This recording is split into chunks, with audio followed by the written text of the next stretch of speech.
Hello guys, welcome back to the channel. In this video, I'll be showing you how to use zoom effect in CapCut.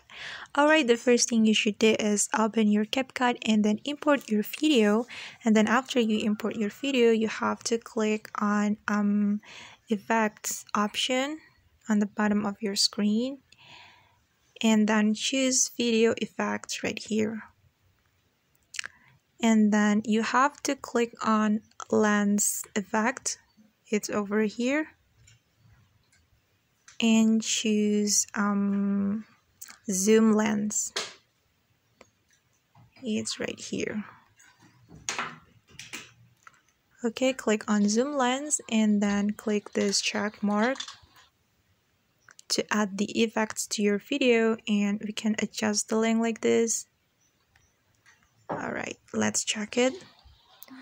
Okay. Alright guys, that's how we can use zoom effect in CapCut. Thanks for watching and see you on the next video. Bye!